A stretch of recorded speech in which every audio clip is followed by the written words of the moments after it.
大家好，我是坤侯。今天呢，我们来做一下2024年12月冬至节气的一个运程的一个预测。那我们通过冬至这个时刻排出来的八字呢，它代表了一个天地之间的一些信息啊，它就可以看出一些世间的一些变化。我们来看一下这个八字啊，它其实形成了一个奇门遁甲里面的叫做闭口格的一个东西。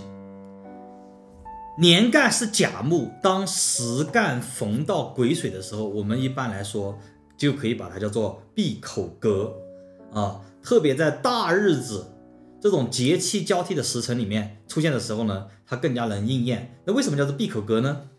因为你看甲它是在十天干里面是排第一位的，而癸水呢，它在十天干里面它是排到最末位。那第一位和最末位它同时出现在八字里面年干和时干上面呢，它就形成了一个闭口格。那闭口格呢，其实它既代表一个事情的完结，它也代表一个事情的开始，就是旧的时代已经结束了，新的时代要开始了。那这种时代呢，更多的就是像一种经济循环一样的东西，那它可以说是一种天地之间的能量。当然了，它也可以说是一种经济周期的一种循环。而且冬至日嘛，阴极阳生的一天，在古代甚至把冬至日才当成新年的一天的开始啊。它怎么说呢？到了冬至日的时候那个就是地球已经到了远日点了。从冬至日开始呢，慢慢的这个地球就会慢慢的就会接近太阳，然后再到接近之后到夏季嘛，是这样的一种情况。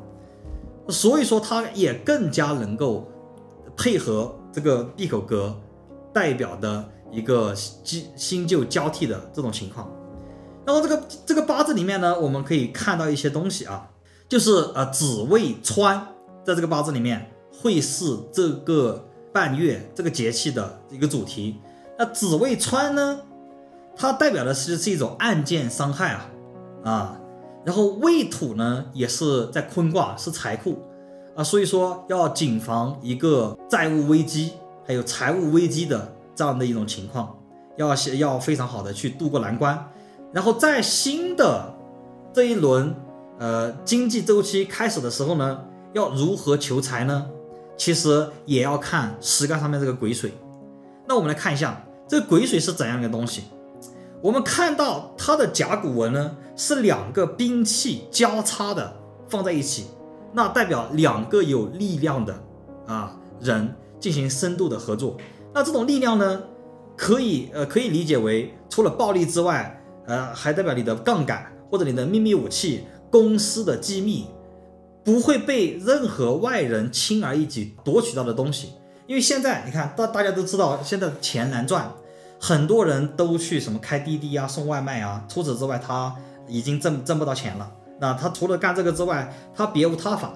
而接下来的经济情况呢，可能会比这个更加糟糕。但是在这种情况之下，还是有很多人能够尽情的赚到钱。那哪些人呢？那就是有秘密武器的人。而这些有秘密武器的人呢，你一定要结盟，你一定要深度的合作起来。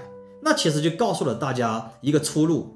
当你没有这个秘密武器，当你没有这种良好的力量的时候呢，那你就要去接近这些所有掌握力量的人和他们深度的绑定合作，来度过接下来的一系列难关。那这个就是这个节气所需要描述的最重要的一个东西。